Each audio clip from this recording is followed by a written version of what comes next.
O microfone tem que ligar aí.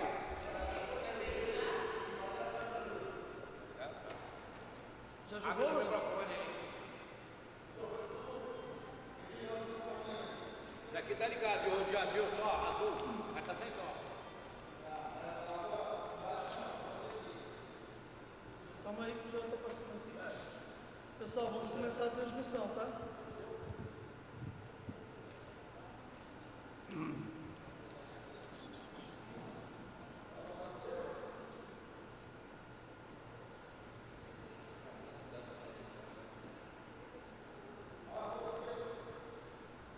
Olá, queridos, feliz sábado. Pois é, durante esse período em que não podemos estar juntos fisicamente, estamos nessa manhã tendo a oportunidade de matarmos um pouquinho a saudade, mesmo que seja no culto online.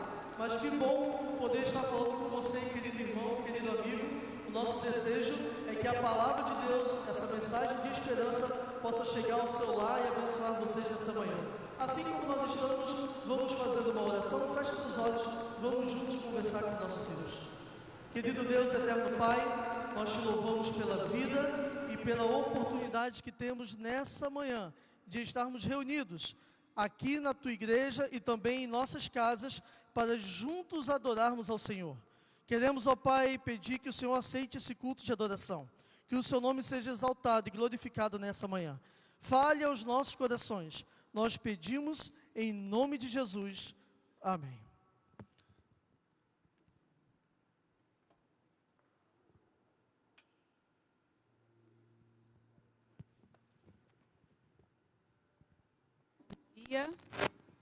Vamos louvar o nosso Deus. O primeiro hino que nós iremos cantar é o Vim para Adorar-te. Um hino bem conhecido, você aí na sua casa pode estar louvando conosco.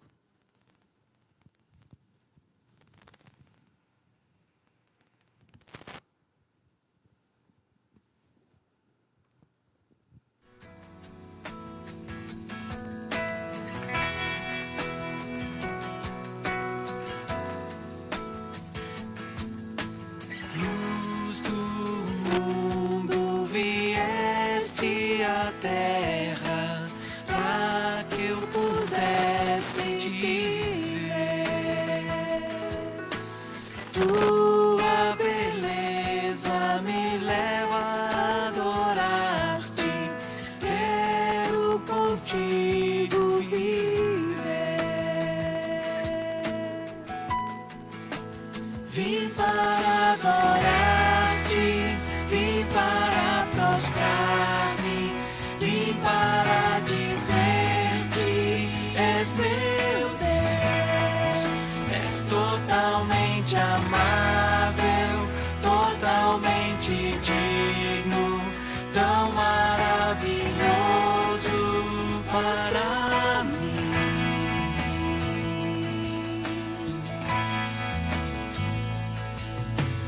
Eterno Rei, exaltado nas alturas, glorioso nos céus, humilde vieste à terra que criaste, por amor pobre se fez.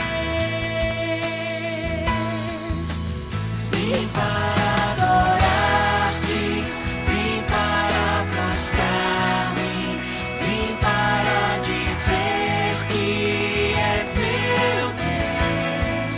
És totalmente amável, totalmente digno, tão maravilhoso para mim. Vim para adorar-te, vim para prostrar-me, vim para dizer que és meu Deus. És totalmente amável, totalmente digno, tão maravilhoso para mim. Amém. Deus nos levanta. Eu nunca saberei o preço dos meus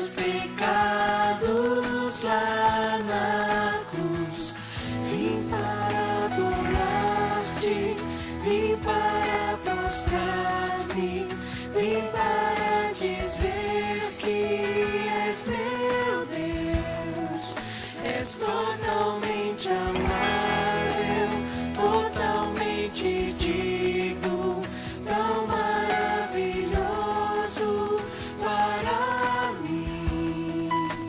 Vim para adorar-te, vim para prostrar-me, vim para dizer que és meu Deus, és totalmente amável, totalmente digno, tão maravilhoso para mim.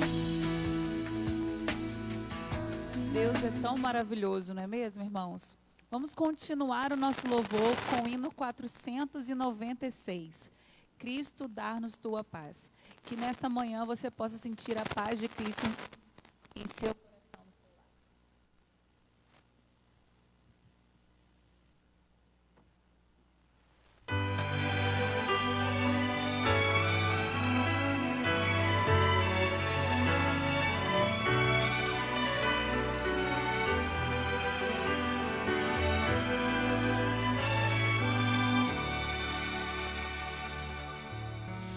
Oh, deixa Cristo, grande Mestre, envolver-te com amor. Abre o coração e escuta a sua voz. Muitos problemas que te trazem a tristeza e a dor não terão lugar se Cristo em ti morar.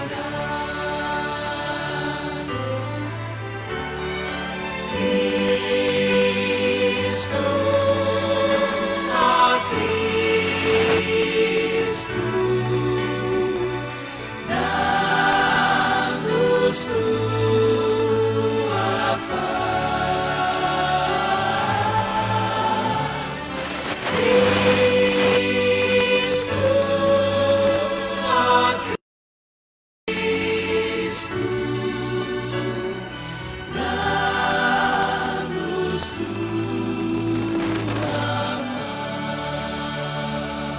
paz. Oh, canta agora a melodia que enternece o coração, com louvor suave e doce ao Senhor. Se toda lágrima e tristeza hão de desaparecer, hás de ter mais vida em Cristo Salvador.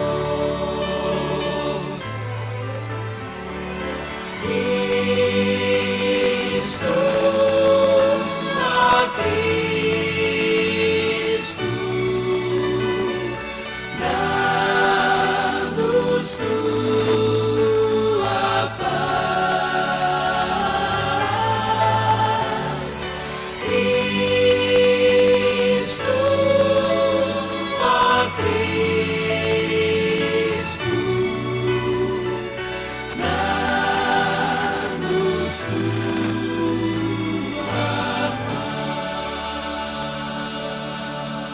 paz. Amém.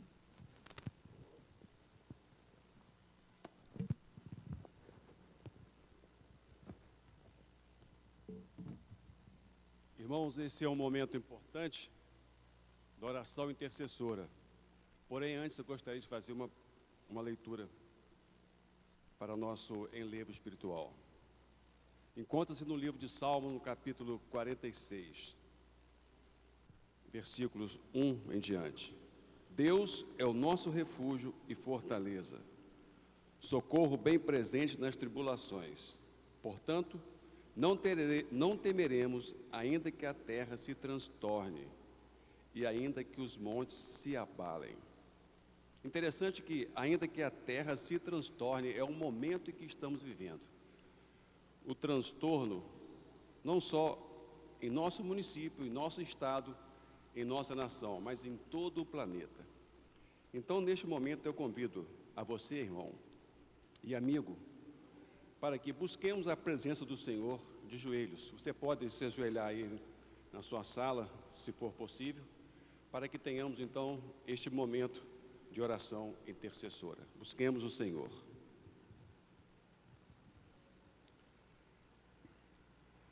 Soberano Deus, eterno Pai, Criador dos céus e da terra, Pai nosso que estás nos céus, também está aqui conosco e também aí nos lares dos nossos irmãos, dos nossos amigos.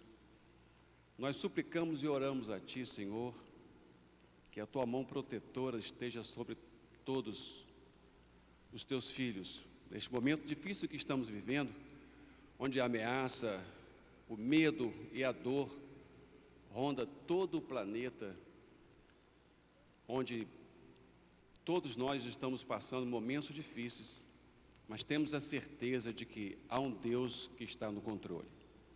E é em nome dEle que nós pedimos a Tua proteção. Buscamos em Ti, Senhor, nesse momento difícil. A Tua palavra diz no Salmo 121, eleva os meus olhos para os montes, de onde me virá o socorro? O meu socorro vem do Senhor que fez o céu e a terra. É em Ti, reconhecemos a grandeza e o Teu poder. Buscamos em Ti, então, o refúgio. Tu és a nossa fortaleza. Entregamos nossa vida aos Teus cuidados, para que o Senhor estenda a Tua mão sobre cada família, sobre cada lar, sobre cada componente de nossas famílias, onde quer que eles estejam, a Tua bênção seja extensiva a eles também. Pai, suplicamos pelos infectados, não só em nossa nação, mas em todo o planeta, que em nome de Jesus, há poder na Tua palavra, no Teu nome, que eles possam ser curados e o Seu nome venha a ser exaltado, Pai. Permaneça conosco, abençoe também os profissionais de saúde que arriscam sua vida para salvar vidas. Que o Senhor possa dar o conforto para os familiares desses profissionais, que muitos estão passando momentos difíceis de separação, de quarentena. Que o Senhor possa estar com todos. Permaneça conosco e que tenhamos a certeza que através do sacrifício de Cristo, pelo Seu sangue, nos reconciliou contigo, dando-nos a oportunidade de participarmos da herança que o Senhor tem reservada para cada um de nós no reino da luz. Que esta oportunidade possa manter viva a nossa fé, dando-nos força, da mesma forma que o sangue do Cordeiro no passado protegeu as famílias do anjo exterminador, o sangue de Cristo possa proteger e guardar e dar a cada um de nós a força e a esperança que o Senhor tem um plano para nós. Entregamos nossa vida em Tuas mãos, Pai, confiantes em Cristo e na certeza de que Ele fará o melhor por cada um de nós. É em Teu nome que pedimos e agradecemos. Amém.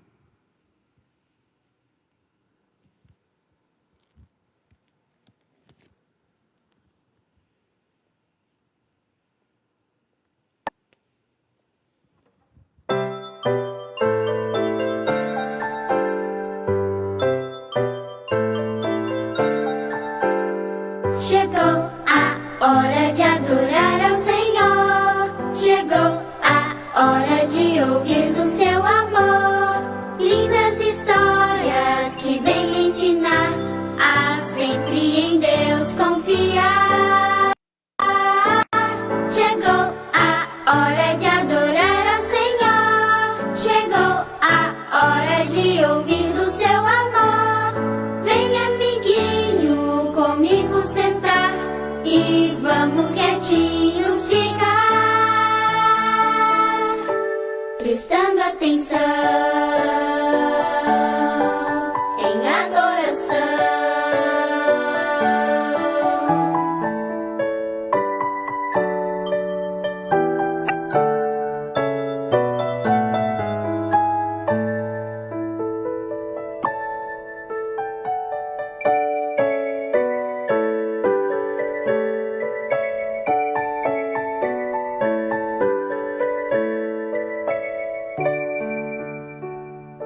Bom dia, crianças! Muito feliz de estar com vocês nesse sábado, e mais um sábado, para nós estudarmos o nosso momento infantil. E a historinha de hoje vem com o tema Cuidando da Natureza de Deus. O versinho está lá em João 14:15, que diz: Se eu amar a Deus, obedecerei aos seus mandamentos. Quem ama, obedece e faz o melhor para demonstrar o seu amor, pois quem ama, cuida. Quem de vocês já viu um guarda? Alguém sabe o que é um guarda? Geralmente, o guarda são aquelas pessoas que usam uma roupa especial, tipo uma farda, não é mesmo? E qual é a função de um guarda? A função de um guarda é proteger alguém ou alguma coisa muito valiosa, não é mesmo? Vocês possuem alguma coisa que vocês guardam com muito carinho? Vocês guardam por quê?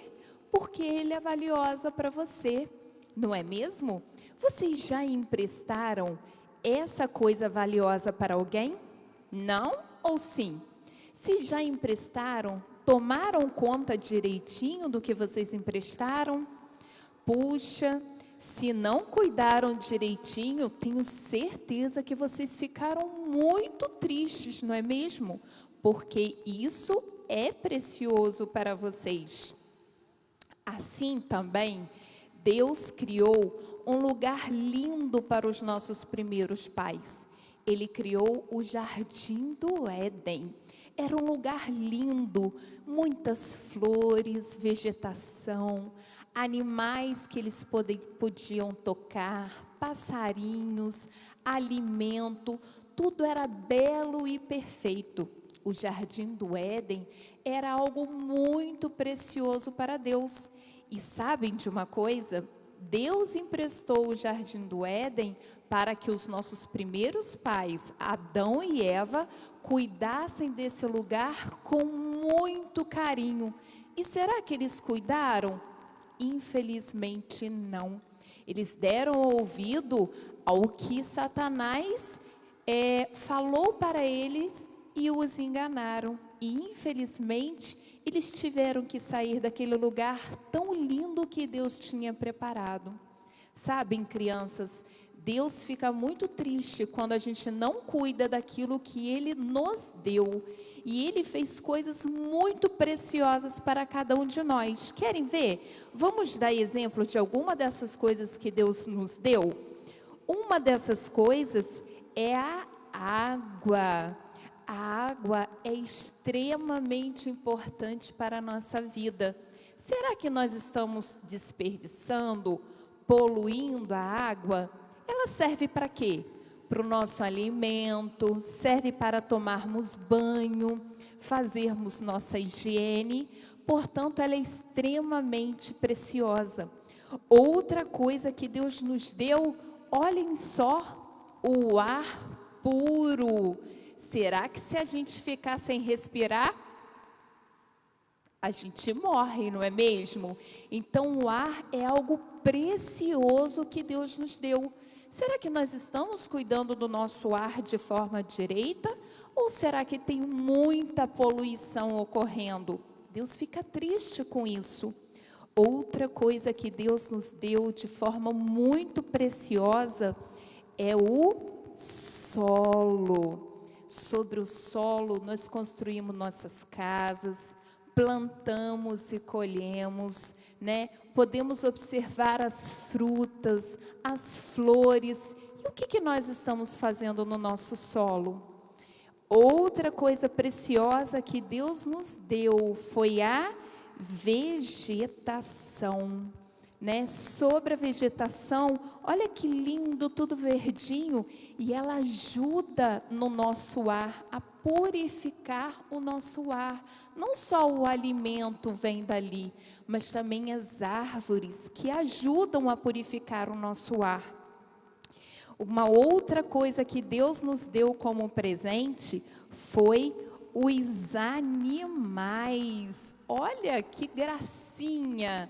Os animais, Deus nos deu para que nós pudéssemos cuidar deles, tratar com carinho, com amor, porque muitos dele nos dão um alimento, o leite, o ovo, né? Temos animais domésticos e nós devemos tratar cada um deles com muito carinho. Nós sabemos que o nosso mundo hoje não é mais como foi o Jardim do Éden. Existem o quê? Coisas ruins, o pecado entrou no mundo. Mas Deus fica muito triste quando nós não cuidamos daquilo que Ele nos deu como presente. Mesmo com tantas coisas ruins acontecendo, ainda podemos ver traços de Deus na natureza. Ainda podemos ver o seu amor por nós na natureza. E sabem de uma coisa? A Igreja Adventista do Sétimo Dia, ele fala que nós somos, olha, mordomos do Senhor. O que significa mordomos?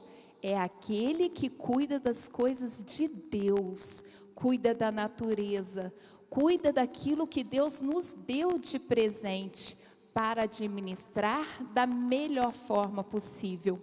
Então, hoje eu termino a historinha pedindo muito ao Senhor que nos dê o quê? Sabedoria vindo dos altos céus para cuidar daquilo que Ele nos deixou como presente. Vamos orar? Vamos fechar os nossos olhinhos e agradecer a Deus?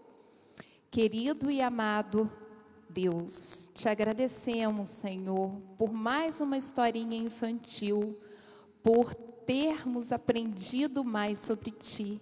Nos ajude, Senhor, a cuidar daquilo que o Senhor nos deu como presente. Nos ajude a sermos mordomos seus, para cuidarmos, Senhor, com carinho, respeito daquilo que o Senhor nos deu. Te agradecemos pelo sábado e abençoe a cada criança. Em nome de Jesus, amém.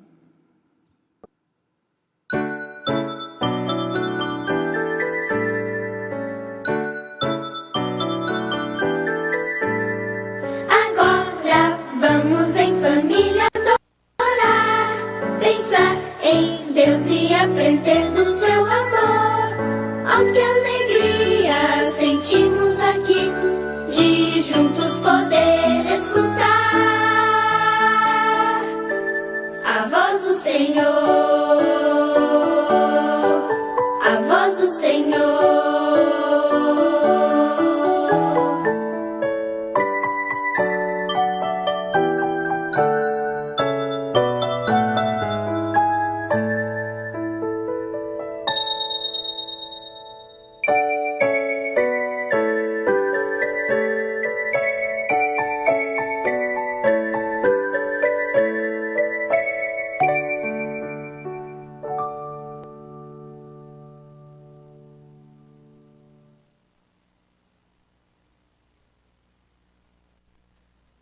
Vamos preparar o nosso espírito agora com este louvor. Fala, Senhor.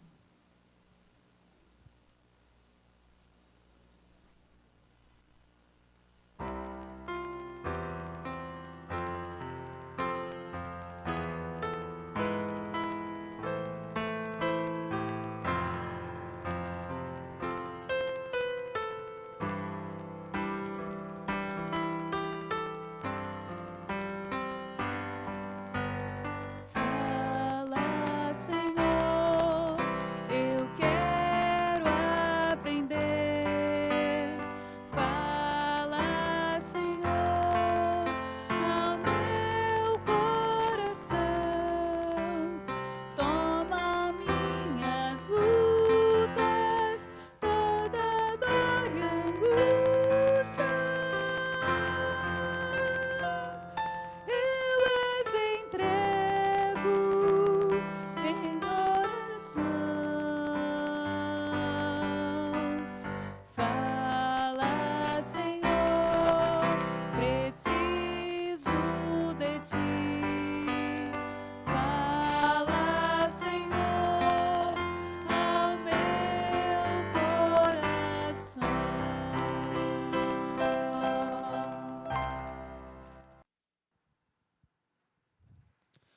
Queridos, assim como estamos, vamos mais uma vez falar com o nosso Deus.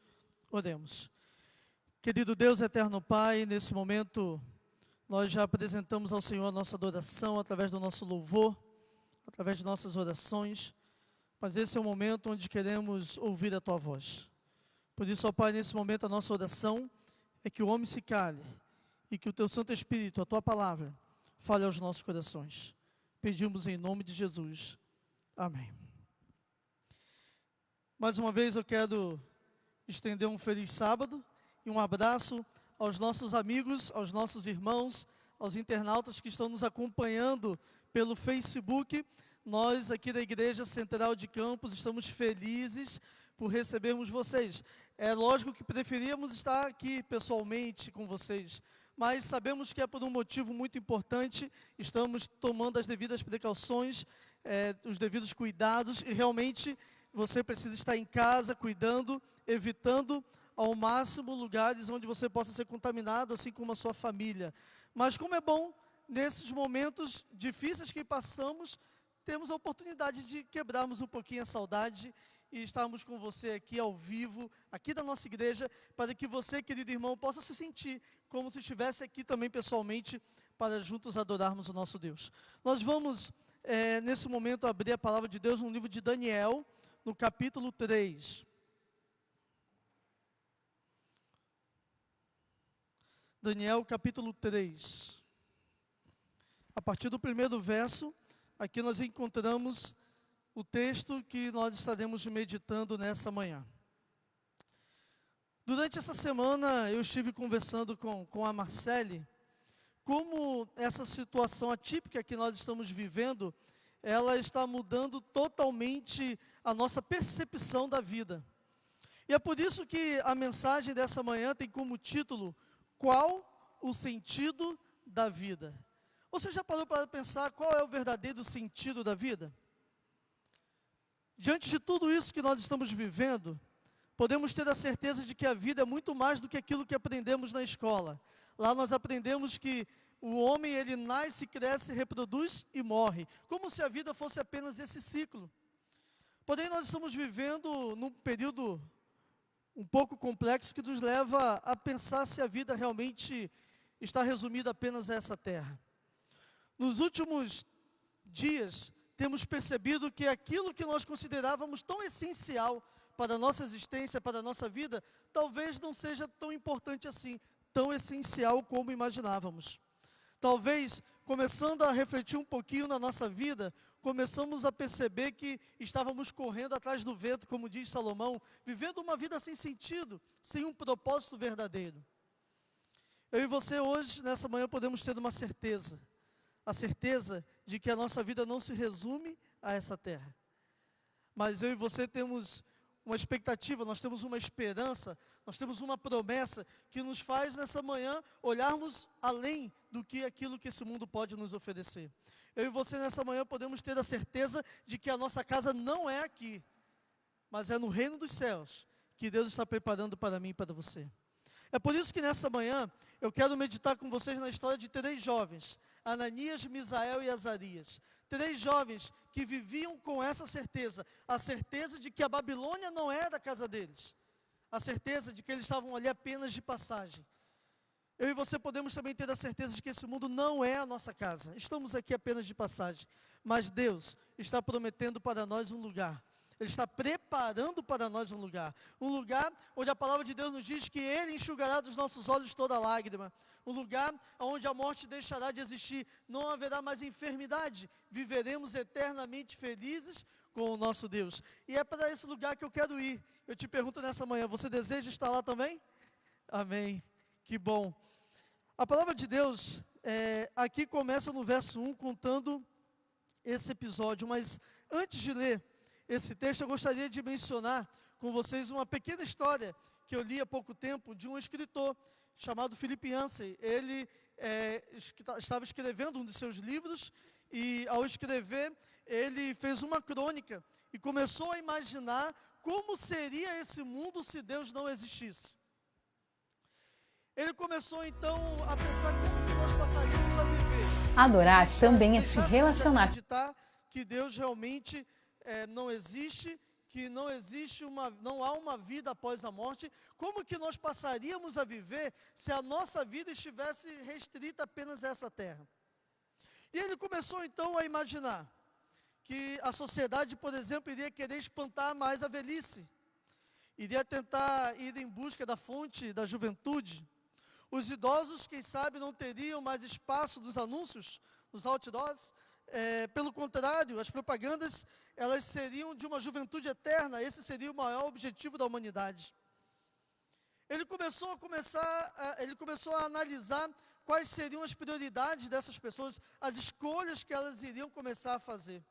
E depois de viajar um pouquinho nesse pensamento, o autor, ele para e diz o seguinte: parece que é exatamente o mundo em que eu estou vivendo. Ele estava imaginando como seria um mundo sem Deus, um mundo onde Deus não existisse. Mas de repente, quando ele começa a analisar melhor a situação, ele percebe que não era muito diferente do mundo em que realmente nós estamos vivendo. Por isso, Felipe Ansa, ele chegou a uma conclusão. A conclusão de que no nosso mundo existem dois tipos de ateus. Existe o ateu teórico, existe o ateu prático. O ateu teórico é aquele que diz assim: olha, Deus não existe, e ponto. O ateu prático é aquele que diz: eu acredito que Deus existe, mas vive como se Deus não existisse. Sabe, queridos, a minha oração nessa manhã é que eu e você possamos crer que realmente Deus existe, Ele vive e vive eternamente, mas que eu e você também possamos viver de acordo com essa certeza que temos. Esses três jovens, Ananias, Misael e Azarias, ou como são mais conhecidos, Sadraque, Mesaque e Abednego, eles tinham a convicção de que Deus realmente existia. Eles viviam com essa certeza. A partir do primeiro verso, a Bíblia nos diz que o rei Nabucodonosor, ele fez uma imagem de ouro, que tinha 60 côvados de altura, 6 de largura, e levantou-a no campo de Dura, na província da Babilônia. Nós não sabemos hoje exatamente em qual lugar ficava essa região onde Nabucodonosor reuniu todas essas pessoas. Aqui menciona campo de Dura. Essa região, o significado desse nome, ele é exatamente um local onde havia algumas muralhas. Porém, na Babilônia haviam vários lugares dessa maneira, vários lugares que recebiam também esse nome. A Bíblia nos diz no verso 2, que o rei Nabucodonosor, ele mandou juntar várias pessoas, principalmente os líderes. Naquela época, era muito comum acontecerem rebeliões. Talvez Nabucodonosor estivesse testando para ver se os seus súditos realmente eram leais a ele. E ele agora manda convidar a todos. A Bíblia nos diz aqui no verso 2, que ele manda juntar sátrapas, prefeitos, governadores, juízes, tesoureiros, magistrados, conselheiros, todos os oficiais das províncias, para que viessem à consagração da imagem que o rei Nabucodonosor havia levantado. A princípio, quando nós lemos esse texto, nós talvez sejamos levados a pensar que aqui se tratava de uma reunião política. Porém, a política e a religião na Babilônia eram muito misturados. É uma linha muito tênue entre que separa a política da religião. E é por isso que nós vemos aqui não apenas uma reunião política, uma convocação política, porém, além disso, havia aqui também um culto de adoração. As pessoas estavam se reunindo para adorar. Eu te pergunto nessa manhã, o que vai fazer toda a diferença aqui na história? Você já parou para pensar? Eu sei que você conhece essa história. Nós temos aqui uma grande multidão reunida para adorar a estátua que Nabucodonosor havia levantado. E nós sabemos que aqui nessa grande multidão, 3 jovens vão se destacar. Nós vamos continuar lendo. 3 jovens também estavam ali, mas com um desejo no coração de adorar, mas não aquela estátua. O que importa é qual é o seu objetivo na adoração. A quem você está adorando? A multidão estava ali para adorar a estátua, mas aqueles 3 jovens estavam ali naquele dia para adorar o Deus verdadeiro. Eu sei que você gostaria de estar conosco aqui nessa manhã, na casa de Deus. Para nós é um privilégio, quando estamos aqui com a igreja lotada, revendo cada um dos irmãos, os amigos. Mas até na sua casa, você pode fazer desse momento do seu lar um pedacinho do céu. Você pode fazer do seu lar um lar de adoração a Deus. Você pode nesse momento, não apenas nesse momento, mas também em outros momentos, separar um tempo para estar adorando e buscando a Deus. Sabe, queridos, esse período que nós estamos vivendo, esse período atípico, é um período onde as pessoas estão aí desesperadas, as pessoas estão preocupadas, e é um momento em que eu e você podemos aproveitar para nos aproximarmos mais de Deus. Ao invés de separar tempo e gastar tempo para estar aí fazendo, quem sabe, uma maratona de Netflix, por que não separar tempo para aumentar a sua intimidade com Deus? Esses 3 jovens que nós vamos estudar a respeito deles, nós estamos aqui iniciando o estudo a respeito deles. Esses 3 jovens, eles tinham uma vida íntima com Deus. Eles tinham um relacionamento profundo com Deus. E é por isso que, ao final, nós vamos entender o que aconteceu com eles. Sabe, queridos, o nosso Deus, Ele é o mesmo hoje. O mesmo Deus que esteve com Sadraque, Mesaque e Abednego, Ele está com você aí na sua casa.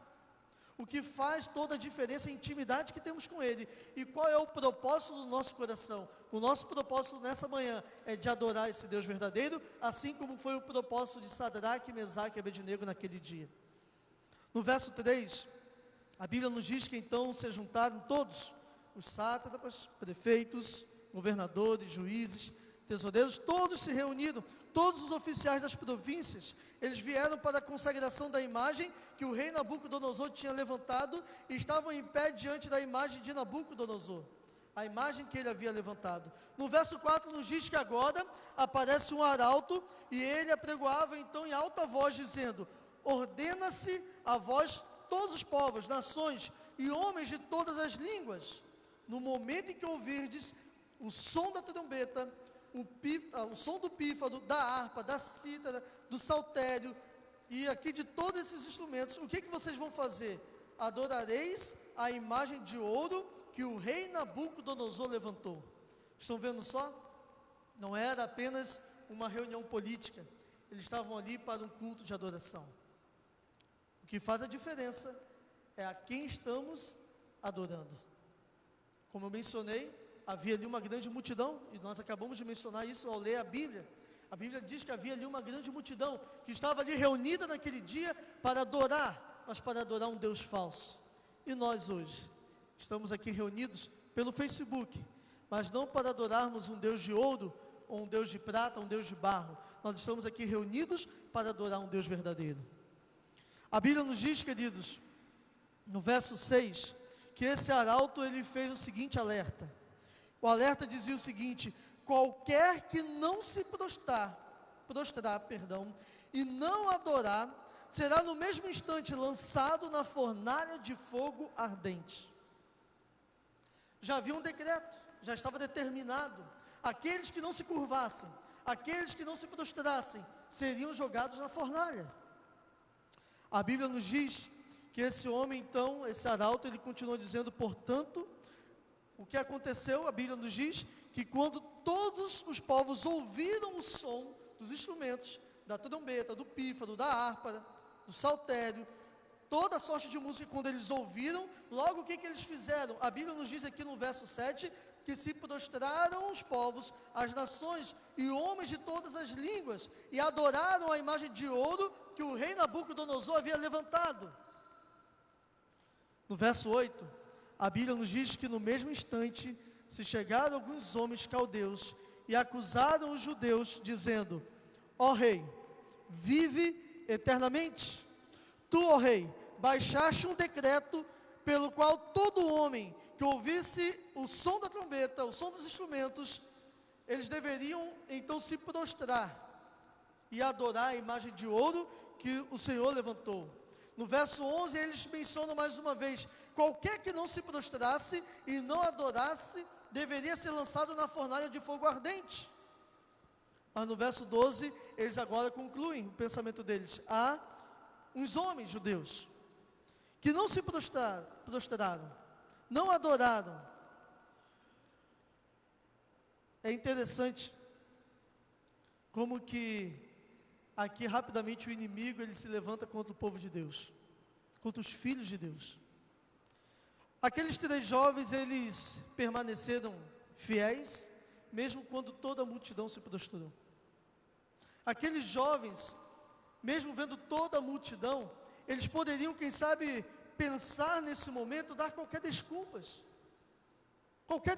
para não correrem o risco de perder a vida.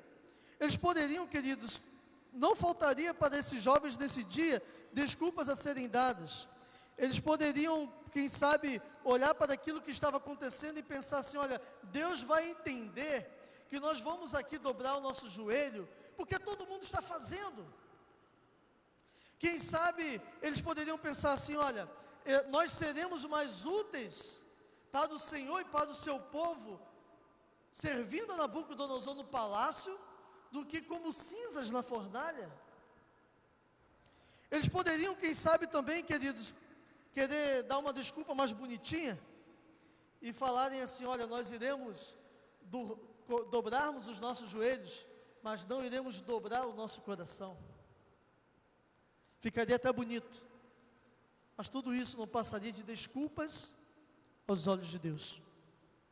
A verdadeira fé, ela obedece ao Senhor e confia que Ele cuidará das consequências. É isso que nós podemos ver na história desses 3 jovens. Nós vemos a história de 3 jovens, queridos, que tinham a convicção de que eles não estavam sozinhos. Nós temos aqui a história de 3 jovens que conheciam muito bem a palavra de Deus. E quando Deus diz uma coisa, não é para questionarmos, é para obedecermos. Esses jovens, eles conheciam os mandamentos de Deus. Eles sabiam que entre os 10 mandamentos de Deus, havia a ordem de Deus de que eles não deveriam adorar qualquer outra imagem, eles não deveriam adorar qualquer outro Deus, mas deveriam adorar apenas ao Deus verdadeiro. E quando, queridos, eu disse aqui, quando Deus, Ele diz algo, não é para questionarmos. Quando Deus, Ele nos dá uma ordem, é para obedecermos, é para o nosso bem.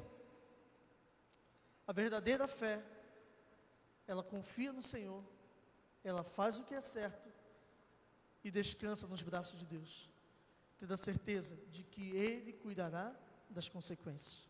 Esses jovens, eles não apenas conheciam a lei de Deus, o mandamento de Deus, mas esses jovens também conheciam as promessas de Deus. E lá em Isaías, Deus diz que se passarmos pelas águas, elas não nos submergirão.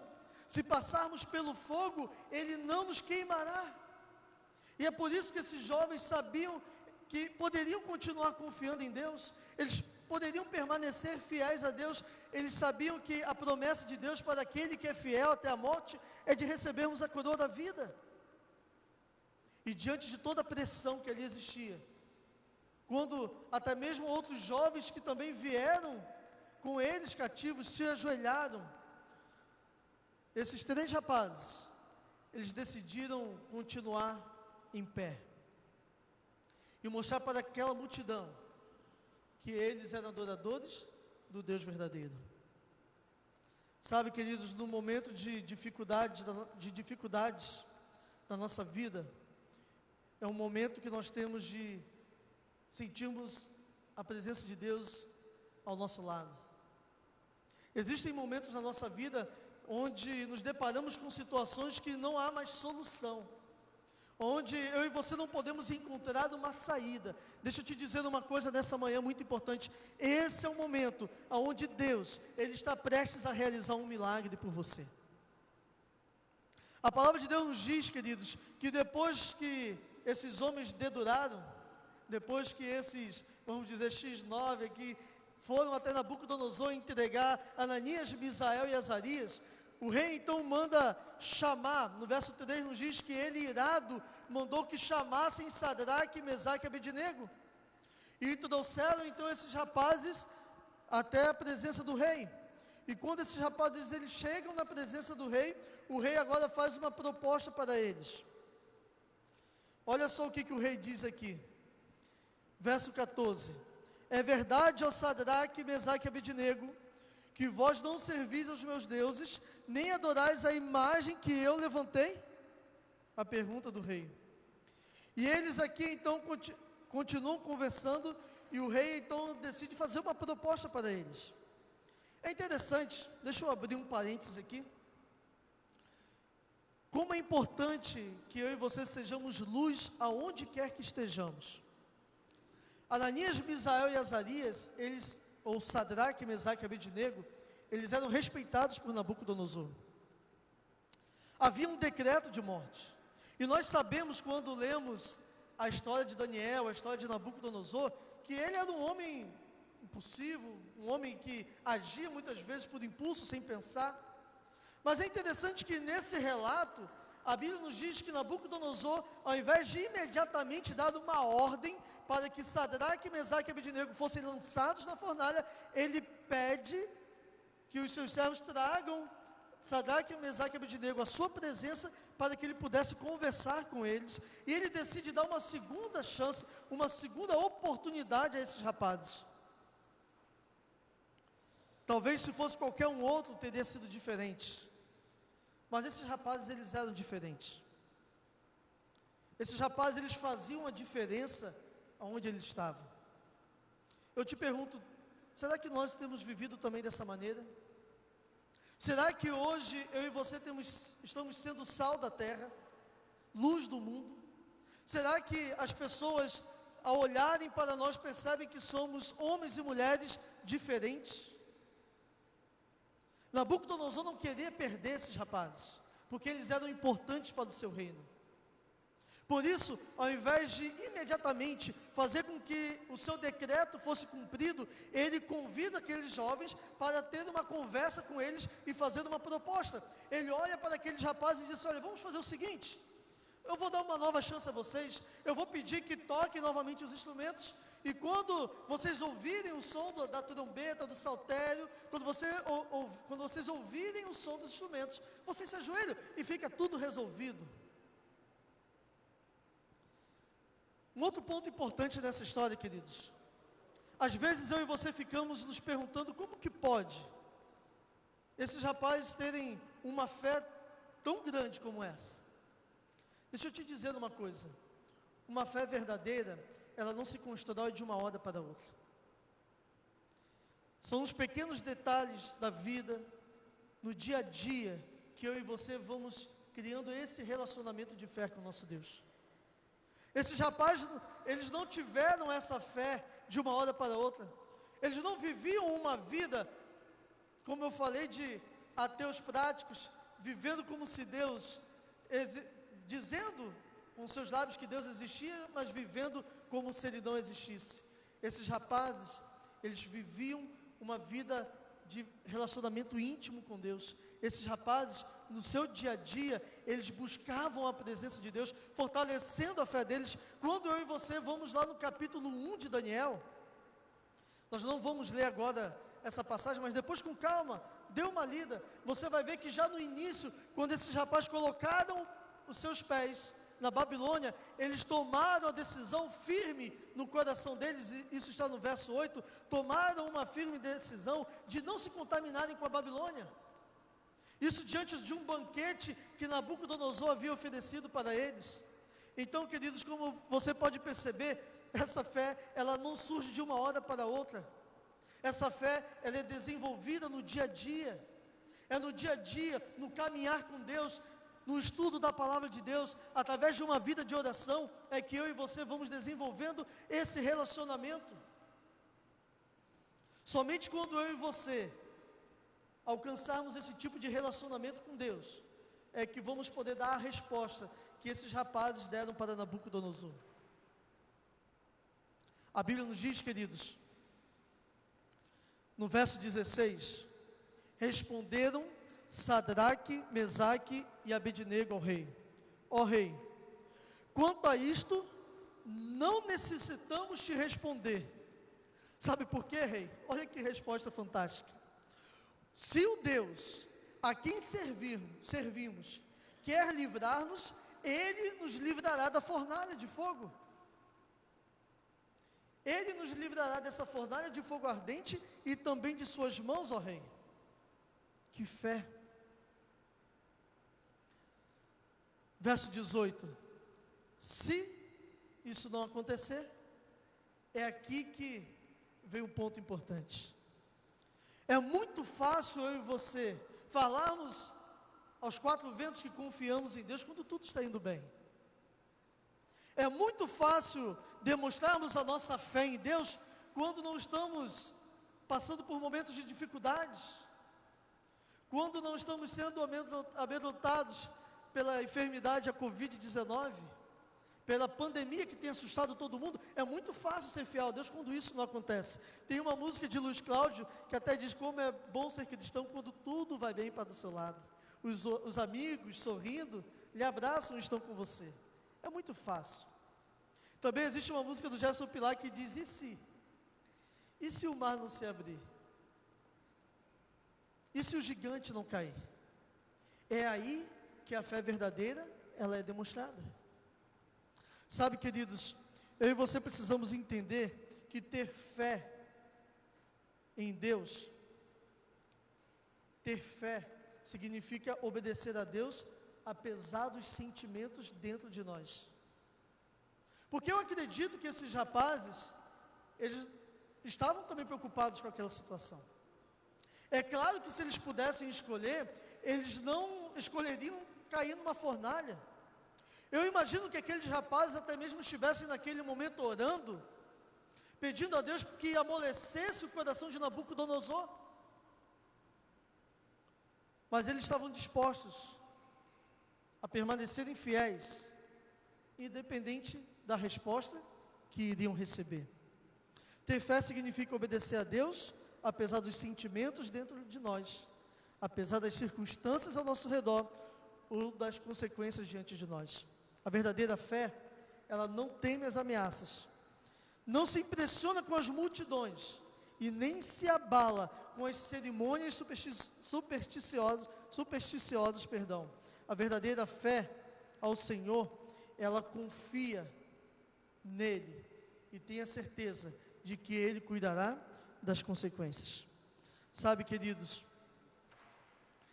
esses rapazes, eles, depois de ouvirem a proposta de Nabucodonosor, a proposta de, mais uma vez, voltarem lá no meio da multidão, os instrumentos serem tocados, e eles se ajoelharem, eles agora dizem para Nabucodonosor: olha, rei, quanto a isso nós não precisamos nem te responder, porque o Deus que nós servimos, esse Deus é um Deus vivo, e se nós confiarmos nele, nós sabemos que Ele pode sim, ó Rei, nos livrar dessa fornalha ardente e poderá também nos livrar de suas mãos. Mas e se isso não acontecer? No verso 18 eles dizem: se não, fica sabendo, ó Rei, que não serviremos a teus deuses, nem adoraremos a imagem de ouro que levantaste.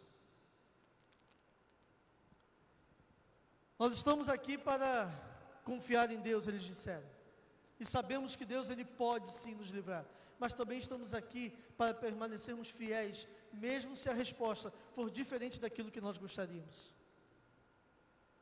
Isso é fé verdadeira. A Bíblia nos diz, queridos, que nesse momento, o rei, ele fica ainda mais irado, o rei, ele ordena que aquela fornalha, ela seja aquecida ainda mais, e que esses jovens, eles sejam lançados na fornalha. A Bíblia nos diz que então isso é feito. Aqueles jovens são amarrados, eles são dirigidos até a fornalha e são lançados naquela fornalha. Os homens que lançam esses rapazes na fornalha, eles morrem devido ao calor. E Nabucodonosor agora pensa que ali estava terminada aquela história. Não se passou muito tempo, a Bíblia nos diz que Nabucodonosor agora olha para dentro daquela fornalha e ele se espanta.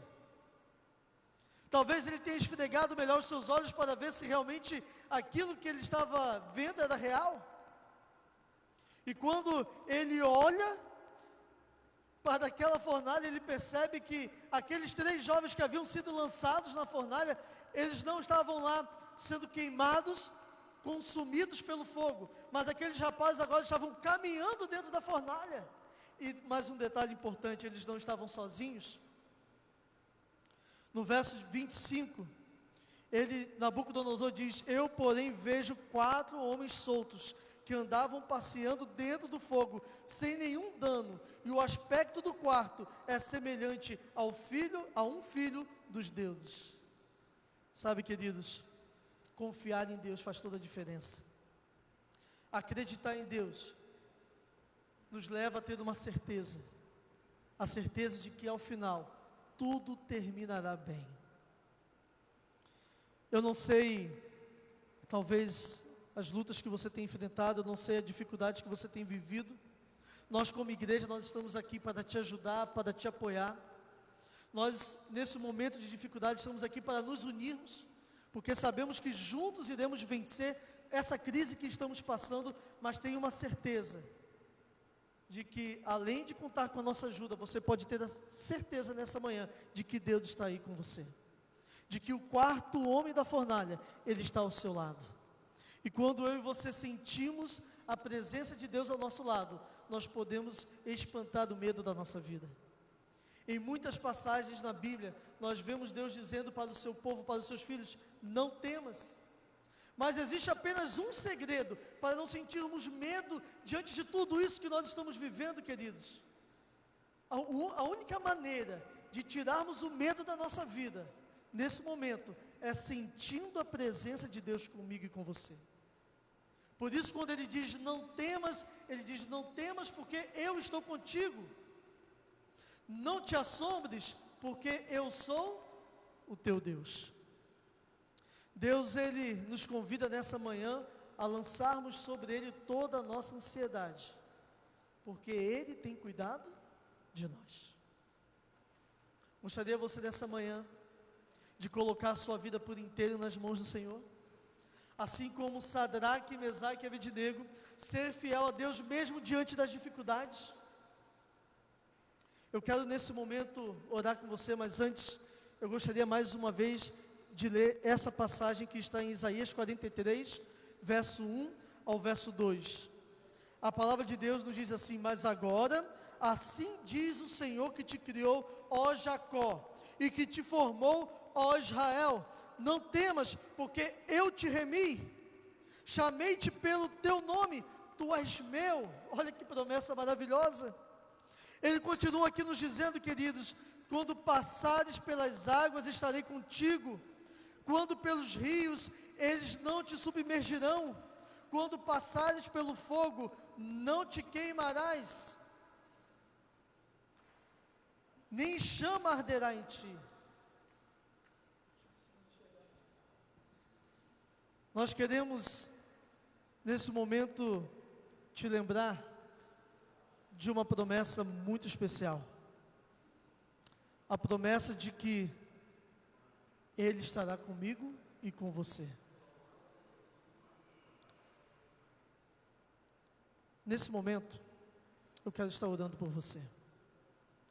Nesse momento, nós iremos pedir a Deus que você possa sentir a presença do 4º homem da fornalha ao seu lado. Eu quero nesse momento orar por você para que o medo, ele possa sair da sua vida. Você já parou para imaginar a coragem desses rapazes?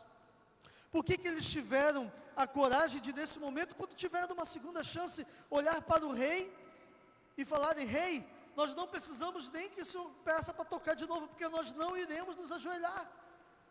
Porque nós cremos em Deus, sabemos que Ele está aqui conosco e Ele tem poder para nos livrar. Ele tem poder para nos livrar da fornalha ardente. Ele tem poder para nos livrar das mãos do rei Nabucodonosor também. Queridos, esse Deus, Ele continua sendo o mesmo hoje. Ele é o mesmo ontem, hoje e será eternamente. Eu quero nesse momento orar com você. Eu quero chegar um pouquinho mais perto de você. Não sou o pastor Luiz Gonçalves, mas quero chegar um pouquinho mais perto. Eu quero nesse momento olhar para você e dizer: vale a pena continuar confiando em Deus. Eu quero te dizer nessa manhã que a despeito das dificuldades, a despeito das lutas, eu e você podemos espantar o medo da nossa vida, sentindo a presença de Deus ao nosso lado e afirmarmos, assim como o apóstolo afirmou: se Deus é por nós, quem será contra nós? Feche os seus olhos nesse momento. Vamos falar com Deus.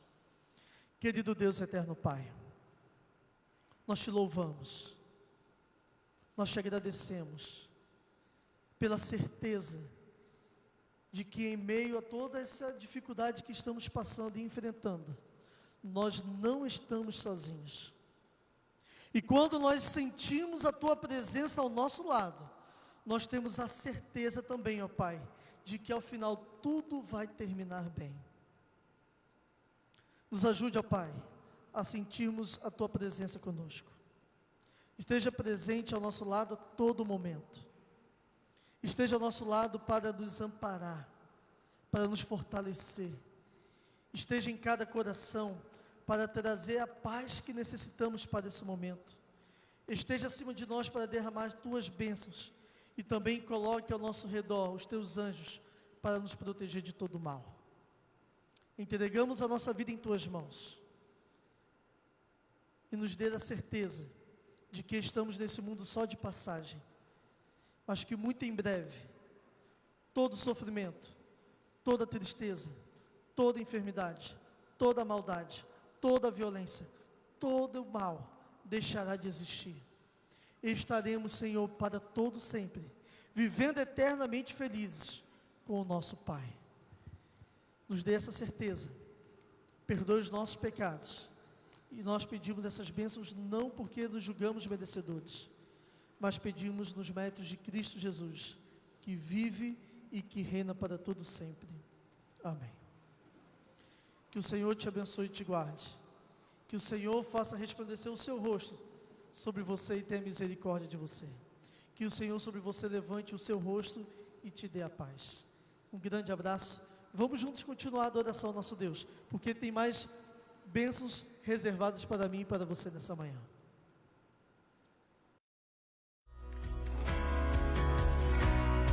Adorar também é se relacionar com Deus. E neste momento especial, a nossa casa pode ser a melhor igreja à disposição do Senhor. Se podemos cantar, orar e estudar a palavra de Deus, também podemos dedicar a nossa fidelidade a Ele através de nossos recursos.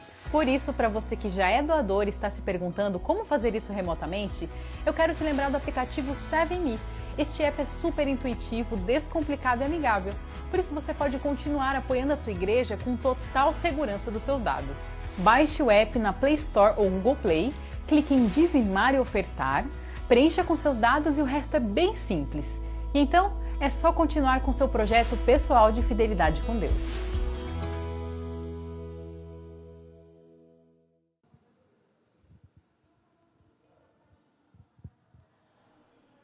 Bom dia, amigos e irmãos que estão nos assistindo nesse momento, diretamente aqui da igreja, ao vivo. Já adoramos o Senhor em oração, em louvor e com a mensagem. Neste momento, queremos adorá-lo com nossos dízimos e as nossas ofertas. Gostaríamos que a gente vai dar algumas instruções aqui em relação a como você fazer ao devolver os seus dízimos e as suas ofertas. Você pode ser através do 7Me, pode ser nos horários que temos de plantão aqui na igreja, pode ser também com o pastor, diretamente com ele, você liga para ele, ele vai à tua casa, e pode ser também com os nossos tesoureiros e depositando na conta da igreja. Por favor, você está à vontade para fazer da maneira que você achar melhor. Colocaremos aqui agora, neste momento, o vídeo, focalizar aqui para você o horário dos nossos plantões. E também como você vai fazer em relação ao 7Me. Eu não sei se temos aí também para colocar o 7Me, isso. Vamos ter todos os dois para vocês verem, visualizarem aí. Que Deus possa estar com vocês em seus lares e que possam estar em contato com Ele, permitindo a presença dEle em suas vidas.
Eis aqui minha oferta, ó Deus.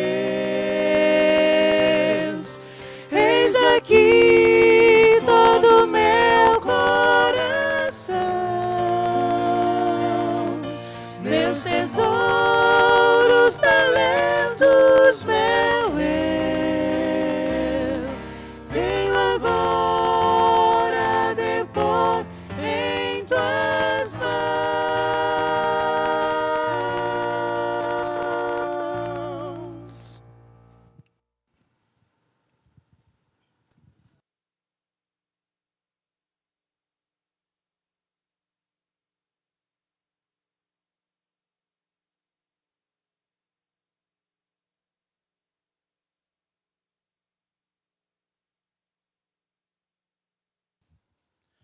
Continuamos adorando ao Senhor, agora com o estudo da lição. Estamos aqui com nossos convidados, já apostos, podem entrar, por favor.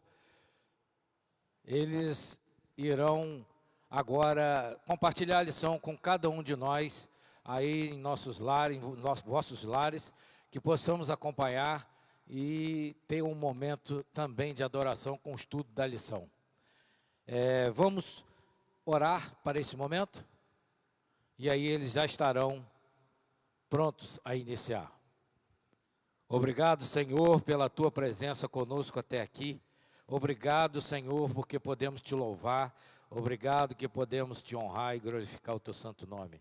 Que essa adoração seja somente a Ti, Senhor.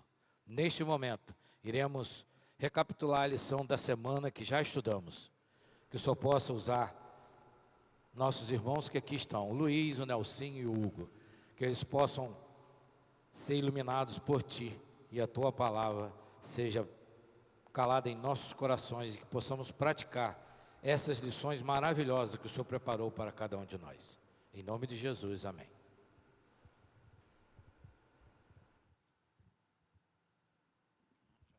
Muito bom dia para você que nos acompanha pelas redes sociais da nossa igreja. Esse é um dia de sábado diferente, a gente queria estar sempre juntinho, colado, como sempre estivemos, dando abraços, desejando feliz sábado, mas a gente pode fazer isso virtualmente. Que bom que você está aqui conosco, através do Facebook. Então sinta o nosso abraço, o nosso desejo carinhoso de feliz sábado, já aqui na sua classe de escola sabatina virtual e diferente em virtude de tudo que estamos vivendo.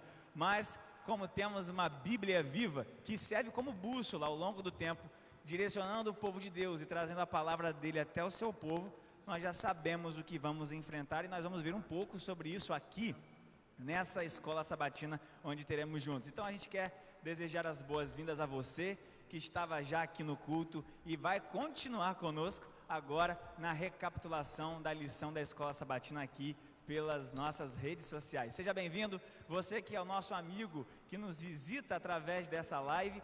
Nós vamos tratar agora de um guia de estudos, onde nós temos aqui a cada trimestre temas específicos que estudamos da Bíblia.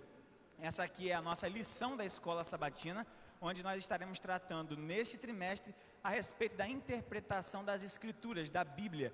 E é sobre esse assunto que nós vamos tratar ao longo do próximo trimestre, cerca dos próximos 3 meses. E hoje, em específico, nosso tema vai tratar a respeito da singularidade da Bíblia.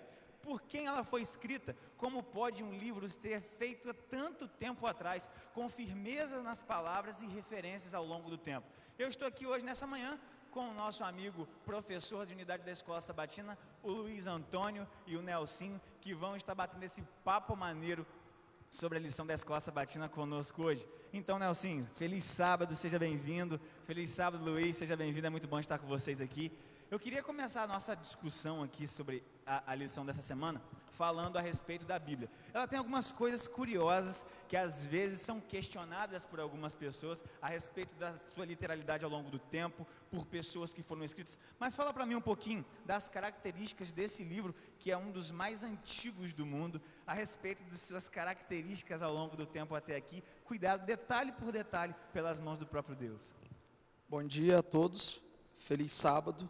É interessante que quando a gente vai falando sobre a Bíblia, algumas características nela se distinguem de qualquer outro livro. Quando a gente para pensar, primeiro de tudo, a Bíblia, ela é uma biblioteca, porque são 66 livros. E é muito interessante que se a gente parar para analisar que entre 1500 e 1600 anos que demorou para ser escrita, existe uma coerência textual, existe uma coerência, existe uma lógica ali dentro, e ela não se contradiz. Se a gente para pensar hoje, imagine hoje, se a gente junta algumas pessoas e pede para que as pessoas escrevam sobre determinado tema. Imagine a dificuldade da gente conseguir manter uma coerência se essas pessoas estão distantes. Agora imagine, se passaram 1500 a 1600 anos, são 66 livros, escritos por mais de 40 autores, em 3 continentes diferentes, ou seja, precisa que tenha algo a mais nesse livro para que essa coerência seja mantida. Com certeza, e a Bíblia tem características, inclusive a respeito da sua própria publicação. Ela tem ali características exclusivas, como o livro mais traduzido, foi o livro mais publicado à época em que começou a ser comercializada, a ser pulverizada pelo conhecimento a toda a sociedade. E é um livro que você pode perceber que, diante de todas essas características que você mencionou, do alinhamento com pessoas diferentes, como nós vamos mencionar um pouco mais à frente, personalidades diferentes em termos acadêmicos, em termos de trabalho, em todas as características que você sente que a mão de Deus cuidava delimitadamente e cuidadosamente em todos os aspectos. Luiz, o que você quer destacar a respeito dessa singularidade da Bíblia, diante de tantas diferenças, mas com tantos pontos em comuns acerca das pessoas que ali estiveram tratando? Em primeiro lugar, meu feliz sábado para todos os amigos, os irmãos, dizer que a gente está com muita saudade também de estar junto com vocês. Eu queria fazer um comentário em cima da aplicação que Nelsinho fez a respeito da quantidade de autores, e se você mandasse alguém escrever alguma coisa. Me veio a ideia aqui, por exemplo, a prova do Enem. Você usa na redação um tema, e são milhares de pessoas escrevendo sobre aquele tema. Nenhum deles vai escrever a mesma coisa. No caso da Bíblia, ela tem um autor e vários escritores. A gente precisa entender a diferença disso aqui. Quando você fala no alinhamento do pensamento, é porque o autor é um só. As formas e os métodos que foram utilizados com esses autores nesse tempo e em diversas circunstâncias sociais na história fazem efetivamente a diferença. Mas como a linha condutora, o pensamento central, mestre, era um só, a revelação de Deus para o seu povo, é por isso que ela não traz contradição, de Gênesis 1:1 até o último verso de Apocalipse. E só um pouquinho, Hugo. E é interessante que tem no início da lição, o autor ele busca colocar para a gente 3 pontos, que a Bíblia precisa ser somente a Bíblia pela Bíblia e a Bíblia inteira, ou seja, eu não posso colocar os meus preconceitos quando eu vou estudar a Bíblia, porque o ser humano ele tem os seus vieses. A gente tem a nossa educação, o que a gente viveu, o que nossos pais ensinaram, e a gente quer muitas vezes estudar a Bíblia tendo isso como pano de fundo. E a gente esquece que devemos estudar a Bíblia nos esvaziando. A gente precisa entender o que aquele autor, o que aquele escritor, inspirado por Deus, queria me dizer. Quando eu vou vazio para estudar, eu consigo perceber e permitir que o Espírito Santo me use, me ilumine para entender o verdadeiro sentido da Bíblia. Há um outro aspecto nesse detalhe, eu trago comigo esse pensamento há muitos anos. Quando nós estudamos a Bíblia, seja o texto que for, o livro que for, uma coisa, e está ligado ao que você falou agora, eu não posso deixar de lado o ambiente histórico em que ele foi formado, a sociedade com que ele estava, qual era o público-alvo. Então eu tenho que tentar me colocar no lugar do escritor, para saber por que ele estava falando, para quem ele estava falando e quais eram as circunstâncias. Certamente, na grande maioria das vezes, nós não vamos nos colocar numa situação semelhante. Por exemplo, numa cena de batalha com Davi, com Salomão, etc. A gente não vai se colocar ali porque não vivemos isso. Mas a intenção por trás da palavra, isso é fundamental para a gente compreender o cerne da mensagem da Bíblia, nunca deixando de lado essa visão do autor daquele momento da Bíblia. Interessante a gente destacar que a própria lição traz para a gente que a Bíblia foi o primeiro livro a ser traduzido, né? E aí, ao decorrer do tempo, cerca de 95% das pessoas hoje conseguem ter acesso à palavra de Deus. Só que nem sempre foi assim. Antigamente, só as pessoas que tinham acesso à Bíblia eram as pessoas que tinham condições financeiras, porque para ter acesso à Bíblia era um livro caro. Então as pessoas mais humildes não conseguiam ter acesso. E é interessante a gente fazer esse contraste, porque hoje, graças a Deus, eu e você podemos ter 1, 2, 3, 10 exemplares em versões diferentes na nossa casa para consulta e para estudo. E ainda bem que pela providência de Deus nós conseguimos hoje ter um acesso mais simplificado, mais acessível à palavra do Senhor. Mas Luiz, vamos começar a descascar um pouco mais detalhadamente a palavra de Deus. Por que a gente pode afirmar que a Bíblia é a palavra de Deus? Quais são as referências que a gente consegue notar aqui na palavra, na Bíblia, se é que vocês estão mencionando aqui, que ela foi escrita por tantas pessoas ao longo de tanto tempo? Como é que é possível a gente ter essa convicção de que ela realmente é a palavra de Deus? Eu tenho um pensamento aqui, quer dizer, aliás, isso não é um pensamento meu, isso é colado, né? É Ctrl+C, Ctrl+V, é copiado. Mas que Deus se revela para nós de 3 formas. Através da natureza, através de seu Filho Jesus e através da sua palavra. Então, dos 3, aliás, todos os 3 são completos a sua revelação. Mas na palavra você tem detalhes que você não encontra na natureza, por exemplo. A natureza revela a mão do Criador. Mas, quando você pergunta como é que eu tenho certeza de que a Bíblia é a palavra viva de Deus, você permite fazer uma pergunta? Claro. Para você e para você que está em casa. Presta atenção na comparação, na ilustração que eu vou fazer para ver se chega à conclusão que estamos aqui. Você conhece Ted Wilson? Conheço. Você conhece Ayrton Keller? Conheço. Você conhece a professora Tânia Cristina? Conheço. Você me deu 2 respostas erradas e uma resposta certa. Conhecer uma pessoa é diferente de saber que ele existe. Eu gostaria de saber se você já viu Ted Wilson pessoalmente. Não tive essa oportunidade. Você já teve a oportunidade de conhecer Ted Wilson pessoalmente? Eu poderia usar, vários personagens. Podia usar da política, do esporte. Estou usando personagens que todos nós aqui conhecemos. Qual é a diferença? Saber que existe é diferente de conhecer. Os 2 exemplos que eu te dei primeiro, os 2 personagens, você sabe que eles existem. É o presidente da Associação Geral e o presidente da divisão. Mas a professora Tânia, você conhece muito bem, é a sua mãe. Então, essa interação que você tem com ela te permite conhecer mais profundamente os seus pensamentos, suas ideias. Então, sabermos que Deus existe é uma coisa. O pastor deu exemplo no culto sobre os 2 tipos de ateu. Ele sabe que Deus existe, mas ele prefere esquecer. A única maneira que nós temos de conhecer Deus é através da sua palavra. E eu estava conversando com o Nelsinho ali, o texto usado na lição, quando diz que o verbo se fez carne e habitou entre nós, a palavra verbo é logos, que é palavra. Então, a gente entende pela descrição do articulista da lição, os versos que ele usou, e para completar esse pensamento, de que a palavra não é uma aplicação, não é alguma coisa, mas é uma pessoa, é a pessoa de Jesus Cristo. Então, através da palavra, e aí quando eu falei da revelação que Deus faz através da natureza de Jesus, da palavra, eles se revelam ali. Então, as três coisas se completam.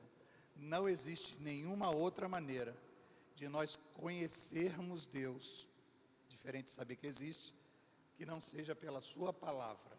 Por isso que a palavra diz dela mesma, que ela é viva e eficaz, e é capaz de nos trazer vida eterna, que é o cerne, é o ponto focal de toda a Bíblia, que Deus focalizou do início até o fim, dar-nos a vida eterna através de Cristo Jesus. Amém. Afinal de contas, é a palavra viva de Deus, né? É uma palavra que tem ali a sua essência no agir de Deus, enviada pelo trono de Deus, algo especial e o único motivo para que haja toda essa sintonia ao longo do tempo entre personalidades tão distintas. Nelson, qual é o foco da palavra de Deus que você consegue fazer, só para a gente fazer essa comparação do seu teor, da Bíblia como um todo? O que ela traz para a gente para ser palavra viva? O que é delimitado aqui? Qual é a busca que é feita? Qual é a linha que é traçada para a humanidade, tanto ao longo da história até os dias de hoje? Eu acho que o que resumiria é Deus, ao longo de toda a história, tentando salvar o ser humano. Exatamente. Isso começa lá em Gênesis, e eu ouvi um texto muito interessante ontem dizendo que a Bíblia começa com Deus, com o homem no Éden, e termina no Apocalipse, Deus levando de volta a humanidade para o Éden restaurado. Eu acho que o fio condutor de toda a Bíblia é Deus buscando o ser humano. E o ser humano foge, o ser humano se afasta, o ser humano se rebela, e Deus continua ali, olha, eu estou aqui para te salvar. E a gente vai ver que o foco da Bíblia é esse. Jesus vem, morre a primeira vez, vem na sua primeira vinda, ele morre, e ele volta para buscar aqueles que aceitaram a sua morte. Esse é o foco da Bíblia. Benção, é uma busca contínua. E aí a gente pode fazer uma comparação rápida a respeito até dos nossos antepassados, onde havia-se uma busca pelos deuses, onde os deuses precisavam ser provocados para que eles então dessem atenção ao clamor daquelas pessoas. As pessoas tinham uma busca contínua pelos deuses, tendo que se cortar, pagar penitência, aquela coisa, toda aquela batalha para chamar a atenção, para que, se possível fosse, que os deuses os observassem e atendessem às suas necessidades. E como bem Nelsinho aqui falou, nós temos um contraste muito diferente que a Bíblia traz, onde a figura do nosso Criador, o nosso Deus é que se volta para nós, para todos os seus filhos, e corre atrás oferecendo misericórdia a cada dia, perdão a cada dia, e o principal, oferecendo uma mansão eterna de uma vida sem fim com Ele no céu. Hugo, amigos, eu sou membro da igreja, eu sou adventista há 36 anos. Logo que entrei para a igreja, eu aprendi que São João 3,16 era considerado o verso dos adventistas, né? Porque Deus amou o mundo de tal maneira que Deus... Você imagina que Adão ouviu esse verso ao vivo? Sensacional. O que Deus prometeu para Adão, falou esse verso, olha Adão, porque Deus amou o mundo de tal maneira que deu seu filho, esse cordeiro aí. A Bíblia, quando a gente diz que é a palavra viva, e você mencionou os dois primeiros versos, os dois primeiros capítulos da Bíblia, Gênesis, sendo ditos no Éden e terminando em Apocalipse, eu fico aqui imaginando Deus narrando para Adão todo o primeiro e segundo capítulo de Gênesis, e ele dizendo João 3,16 ao vivo para Adão. Obviamente Eva escutando também. E daí em diante foi necessário que isso transformasse em letra, para que todo mundo soubesse que Deus um dia viria na forma humana, e a Bíblia faz uma nomenclatura de Messias. Então, todo o tempo, a Bíblia vem tratando da preparação de um povo para o encontro com o seu Messias. E isso vai culminar justamente no nascimento, na vida, no ministério de Jesus, sua morte e ressurreição, que é uma outra questão que a lição aborda também. Mas essa linha de raciocínio, essa pregação do Evangelho de Cristo, falado ao vivo pelo próprio Deus, para Adão e Eva, surte para nós como uma coisa sensacional. Um passozinho atrás, Hugo, desculpa, quando você falava sobre a dificuldade que as pessoas tinham no passado de acessar a Bíblia e a nossa facilidade hoje, diversas versões e uma série de coisas, eu me lembro, pelo menos algumas histórias que eu ouvi, de como era ávida a busca, o desejo de ler e conhecer a Bíblia, quando ela não tinha tanto acesso assim. Alguns países que não têm acesso fácil à Bíblia, quando ela chega, é uma coisa fantástica. Não é dessa maneira nos povos conhecidos como seculares, evangelizados ou com pensamento. A ideia de buscar a Bíblia não faz parte da grande maioria das pessoas, ainda que você diga corretamente que há mais de 95% com possibilidade de acesso a ela. Exatamente, possibilidade. Possibilidade de acesso é uma coisa, acessá-la é bem diferente. E é importante a gente destacar também que essa facilidade que algumas das vezes hoje nos acomoda em acessá-la, a própria palavra, como a gente vai ver à frente, tem a eficácia de mostrar que isso pode ser modificado lá na frente. E aí, de repente, se a gente perder essa oportunidade, essa liberdade de acessar a palavra de Deus, a gente aí, muitas das vezes, no sentido geral, começa a dar valor e buscar sedentamente. Né? Só aplicando a palavra que nós vamos falar mais à frente, ela é transformadora. Com certeza. Bom, nós vimos aqui que, então, que a palavra de Deus, ela é viva, é eficaz, é poderosa e serviu tanto aos nossos antepassados desde a criação do mundo no Éden, quanto o povo de Israel em relação ao Egito, e continua viva, plena e eficaz aos nossos dias de hoje. Então, nós não podemos perder essa oportunidade de acessar essa carta escrita diretamente do trono de Deus para a minha vida e para a sua vida. Mas vamos lá, vamos continuar analisando cuidadosamente a palavra do Senhor. Nelson, quem escreveu a Bíblia e como ela foi escrita, onde ela foi escrita? Quais eram os tipos das pessoas, as personalidades, qual era o nível de escolaridade, qual era a profissão desse pessoal? Todo mundo tinha mestrado, doutorado, tinha todo mundo ali uma graduação, foi preparado com diplomas para poder ser capacitado, digamos assim, para conseguir escrever aí uma coisa tão importante como a palavra de Deus ao longo do tempo? É interessante que, se a gente parar para olhar, a lição tocou num ponto que resume bem numa frase. A Bíblia foi escrita por diversos tipos de gente, para alcançar gente de todo tipo. Sensacional. É muito interessante que a gente vai ver ali, a gente tem tudo que é profissão. Você vai encontrar médico, você vai encontrar Lucas, né, o médico, você vai encontrar o boiadeiro, você vai encontrar o agricultor, você vai encontrar o coletor de impostos, você vai encontrar o pastor, pescador, tudo que você imaginar. Tem diversos, e quando a gente para pensar nisso, volta no que o Luiz comentou lá no início, não é possível ter uma coerência se não houver algo a mais, alguém ali com o autor dando a inspiração, para que o ser humano seja apenas o que? O escritor, não simplesmente de escrever palavra por palavra, mas Deus, Ele inspirou, a Bíblia foi totalmente inspirada, foi o que a gente disse no começo. Não é parte inspirada, eu não posso aceitar pedaços da Bíblia, eu tenho que aceitar a Bíblia como um todo, porque a Bíblia inteira foi inspirada por Deus. Só que aí a gente não pode esquecer que mesmo a Bíblia tendo sido inspirada, existe uma coisa chamada limitação de comunicação, entre um ser humano pecador e um Deus que é todo poderoso e que pode todas as coisas. Só que aí a gente começa a ver que a Bíblia, nessa limitação de comunicação, um exemplo claro foi como Adão e Eva conversavam face a face com Deus. Adão e Eva tinham, vamos dizer assim, o prazer de estar face a face com Deus conversando. Só que a partir do momento que o homem peca, começa o distanciamento. E se ocorre o distanciamento, as nossas faculdades mentais são afetadas. Então Deus precisa usar de linguagem humana para que o ser humano entenda. E aí a gente avança um pouquinho na história, e quando chega lá em Moisés, Deus não fala mais face a face, Ele apenas fala e o seu servo escuta.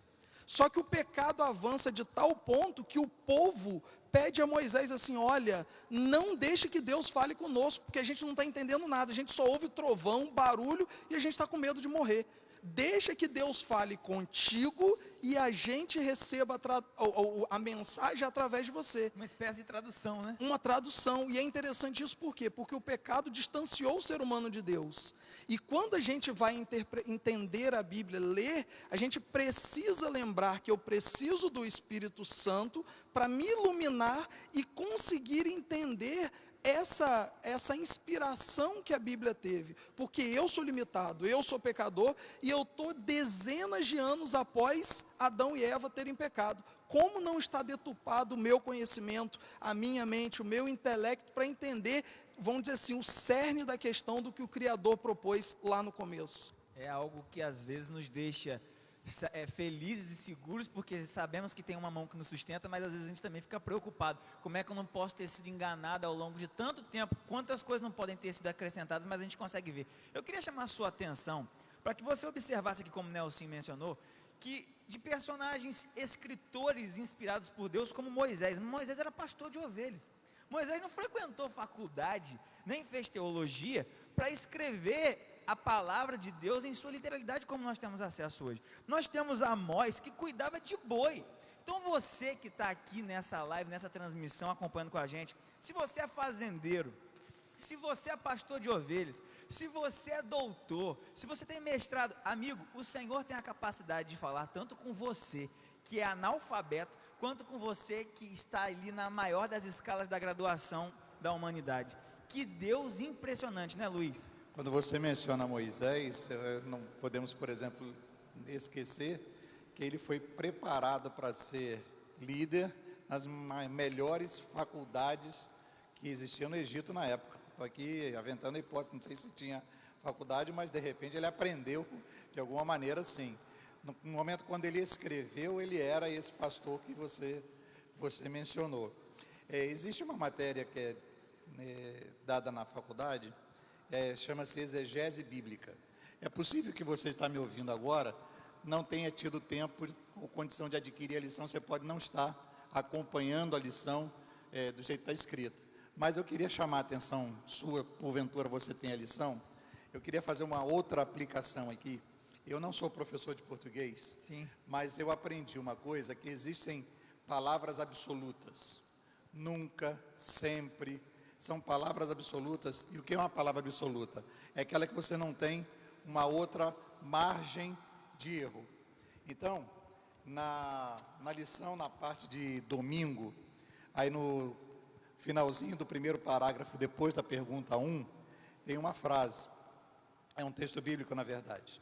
Eles não deveriam escolher as palavras, mas obedecer o que diz aí, todas as palavras desta lei.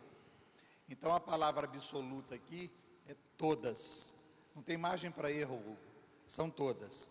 Quando eu vou na segunda-feira, eu vejo em 2 Timóteo 3,16, e é o que Nelsinho mencionou ali. Todas as partes da Bíblia são inspiradas. E para finalizar esse meu comentário, ainda aqui na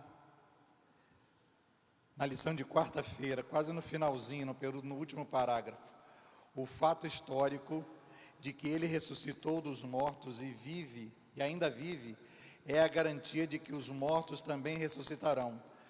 Todos os justos serão vivificados em Cristo. Aqui não está dizendo que todas as pessoas, mas todos os justos. Então, da mesma maneira que esse verso aqui, que ainda aborda, é a abordagem de um assunto que a gente não abordou ainda, que é a questão da ressurreição, mas usa a palavra todos, nos dá uma esperança, nos dá mais do que a esperança, a certeza de que se eu sou justo, se eu sou considerado separado por Deus, eu serei vivificado por Ele. Eu estou na parte do todos.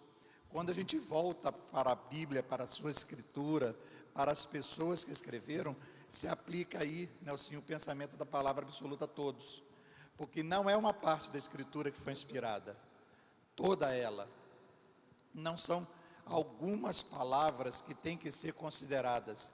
Por exemplo, a gente sabe que existem mais de 2.000 e poucas religiões ditas cristãs no mundo que seguem a Bíblia, que têm a Bíblia como referência, mas nem todas elas fazem o que a Bíblia diz, porque elas interpretam parte da palavra à sua conveniência. A gente sabe, não é o caso de citar exemplos aqui, mas a gente sabe que isso acontece. Então, todas as palavras da Bíblia devem ser consideradas, não uma parte delas. Não é aquilo que me convém, é aquilo que a Bíblia diz. Então, o melhor segmento, o melhor entendimento para isso é seguir o assim diz o Senhor. Baseado nisso, tranquilo.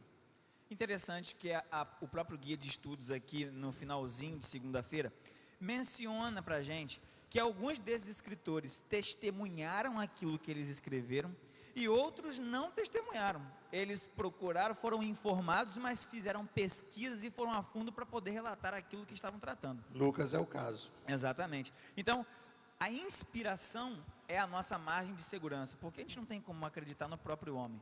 E como a gente bem está colocando aqui, da mesma forma, como a gente procura saber a história da Bíblia, a sua margem de segurança, a sua eficácia, nós também, como leitores, para ouvir a voz de Deus e entendermos o que Ele fala, às vezes a gente vê no Espírito de Profecia, Pedro questionava que ele não conseguia entender o que Paulo falava, porque Deus é tão perfeito que na sua especificidade de usar cada um com uma característica, Deus não instituiu as características de cada escritor, não foi não, sim? E é interessante, falando sobre essa questão da veracidade, só voltando um pouquinho, é interessante que a Bíblia, ela é comprovada, além de tudo, pela arqueologia. Se a gente parar para olhar quantas comprovações a gente tem arqueológicas hoje, até alguns anos atrás, se acredita, não tinha comprovação. A gente pega o livro de Daniel, que a gente estudou há pouco tempo, o livro de Daniel. Sim. Ali a gente vê vários episódios que a arqueologia comprova, como por exemplo, o nome do rei Nabucodonosor. Eu vi isso. Vários locais, portais, e tem um trecho muito interessante que tinha um tabletezinho escrito em argila, que se refere ao nome do chefe dos eunucos, que é mencionado lá em Jeremias. Imagine você encontrar o mesmo nome lá em Jeremias, ele chamava, se eu não me engano, é Nabu-Sacerquim.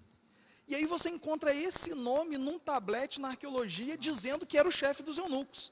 Então, quando a gente começa a perceber, além de tudo que a gente tem, que a gente vai ver sobre profecia, que comprova a palavra de Deus, a gente ainda tem a Bíblia como a arqueologia comprovando a sua veracidade e mostrando que tudo que está escrito ali nela é passível de ser comprovado. Deus não permite muitas vezes que algumas coisas sejam comprovadas, porque senão tira o papel da nossa fé. Você imagina se tudo que está ali é encontrado como descoberta e evidência arqueológica, fica muito fácil, eu não preciso de fé. Eu só preciso olhar para aquilo ali e acreditar. Até essa dosagem é inspirada, né? Outro aspecto que deve ser considerado dentro da linha do seu pensamento é o cuidado de Deus na preservação daquilo que foi escrito. Sim. Então hoje nós temos mais de 2.000 pedaços, pergaminhos, algumas coisas que foram escritas na época de forma original ou por copistas, isso não importa muito, mas nós temos mais de 2.000 referências bíblicas preservadas, ao passo que outros escritores têm um exemplar, 5, 10, 20 preservados até aí. E com relação à arqueologia que você está me falando, eu me lembro que eu também aprendi com o professor Orlando Ritter. Ele fez a matéria sobre ciência e religião e comparava o criacionismo com o evolucionismo. E ele dizia, é necessário o exercício de maior fé para crer no evolucionismo do que apenas crer no assim diz o Senhor ou Deus fez dessa maneira. E nessa época ele nos fez lembrar das últimas palavras, não sei se a última, mas um dos últimos pronunciamentos de Charles Darwin. E ele, antes de morrer, disse, o que foi que eu fiz? Quer dizer, essa frase dele vem em tom de arrependimento. Tipo, o que eu fiz, o que eu provoquei no mundo, está tudo errado. Agora você imagina, todos aqueles que estudam, dedicam a sua vida ao evolucionismo, eu nunca vi ninguém citar essa frase de Charles Darwin, dizendo o que foi que eu fiz, no sentido de se arrepender e de contra os princípios da criação de Deus. Por isso que a preservação da palavra e essa busca na arqueologia pela comprovação do que Deus escreveu na Bíblia é fundamental para solidificar a nossa fé. A gente ainda analisando todo o interior da Bíblia, já ouvi uma frase assim de algumas pessoas: eu nunca entendo nada sobre profecia. Algumas pessoas falam que a Bíblia ela se interpreta, mas eu não consigo entender, e eu tenho medo da profecia, porque ela previa ali algumas coisas para o tempo que a Bíblia mesmo menciona, como no caso de Daniel, como no própria situação do povo de Israel, quando a própria Bíblia já dizia que Deus enviaria um libertador. A gente tem uma espécie de profecia histórica, literária, e a gente tem também a parte de profecia contemporânea, que atravessa todo esse tempo e menciona os nossos dias atuais. Como é que a gente pode analisar, Nelsinho, conseguir olhar, compreender esse conjunto dessa biblioteca desses 66 livros? É possível a gente fazer uma separação a respeito da profecia? Qual o teor da Bíblia em relação à sua parte profética dentro de todo o contexto? É interessante que a gente precisa voltar um pouquinho na história. Sim. A população, o ser humano, ele foi ensinado de que ele não deveria buscar estudar a Bíblia. Ele deveria apenas ouvir a orientação de pessoas mais entendidas que conseguissem interpretar a Bíblia. Isso é história. Então, quando a gente começa a pensar um pouquinho nesse contexto, qual é o ensinamento sobre profecia? Olha, profecia, o livro do Apocalipse é tragédia, é destruição, é só coisa ruim, é um livro que foi escrito para ficar fechado, selado. Só que o próprio nome diz Apocalipse significa revelação. E quando a gente começa a estudar Daniel e Apocalipse, que são os dois livros, vamos dizer assim, com mais proeminência em profecia, a gente começa a ver que a gente tem um Deus que cuidou da história desde o começo, cuida nos dias de hoje e já me disse o que vai acontecer. Então você que está em casa, a gente não precisa temer profecia, primeiro ponto, porque eu tenho um Deus que é Deus de amor, Ele é amor. E segundo, tudo que está ali escrito, e a gente vê que cerca de 30% da Bíblia tem algum relacionamento, ou é uma literatura profética, ou é uma profecia em si, 30%, ou seja, não é pouco, é uma coisa que tem que se dar valor. Então essa profecia, ela tem como objetivo mostrar para nós seres humanos o seguinte: olha, Deus ele está no controle da história. Deus ele comanda o pano de fundo que existe aí na história, que muitas vezes a gente acha que tal presidente, tal governador está no comando. Nada disso. Negativo. Ninguém sobe ao poder se não for pela permissão. Deus permite que as coisas aconteçam porque Ele sabe o fim desde o princípio. E Ellen White diz um trecho muito interessante que diz que nós não faríamos nada diferente do que como Deus faz se soubéssemos o fim desde o princípio. Ele usa as circunstâncias para que aconteça da melhor forma possível para nós seres humanos. Então a profecia, ela serve de alento ao contrário de medo, porque quando eu vejo que um Deus que teve o cuidado de deixar um recado para mim, olha, vai acontecer isso, não tema, não tenha medo, porque eu estou no controle da história, eu seguro tal evento até tal data. E abrindo um parênteses, a gente estudou na lição de Daniel no trimestre passado, no guia passado. Sim.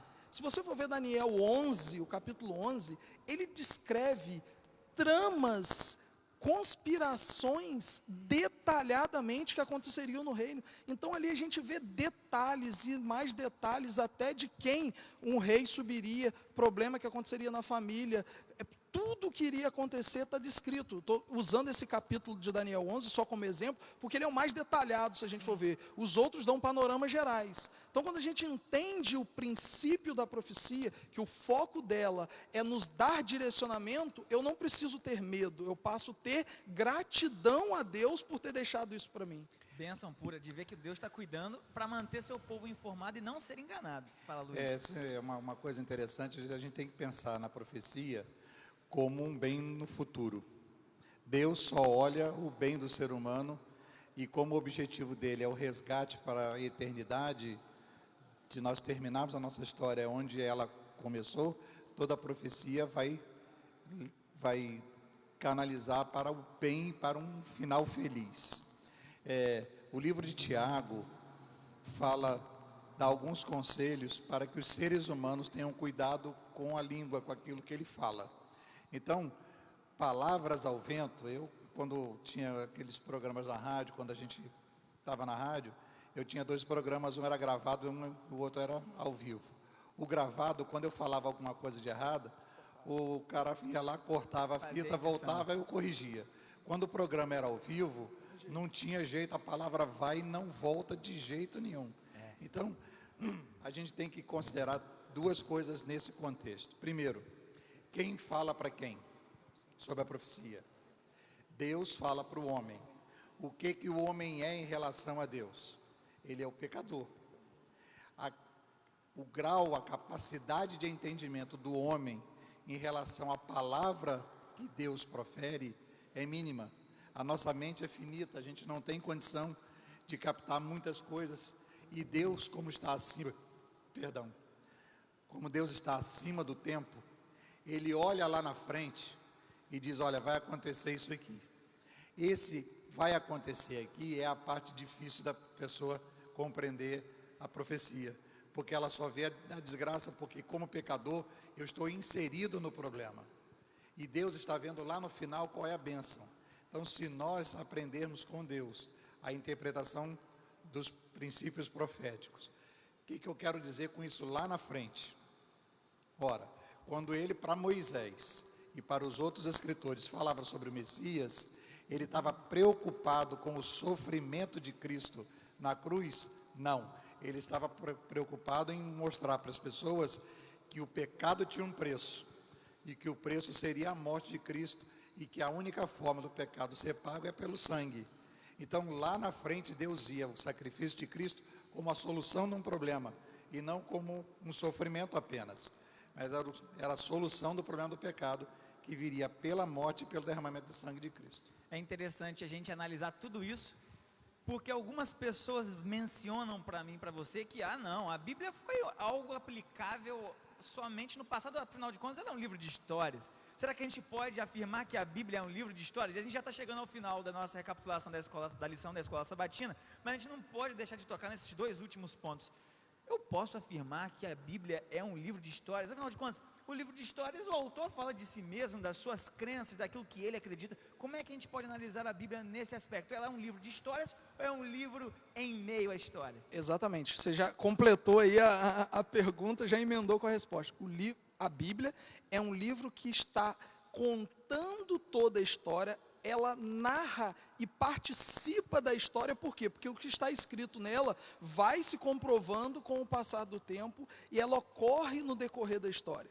E essa questão linka com o último ponto, quando a gente fala sobre o poder de transformar, o poder transformador da palavra. Exato. Porque se a gente parar para pensar, livro de história, muitas vezes, ele simplesmente é um livro de história. Quando você vai estudar filosofia, sociologia, você consegue até entender uma ou outra atitude que o autor buscou mostrar para a gente, e ali ele consegue muitas vezes fazer com que você mude um ou outro pensamento.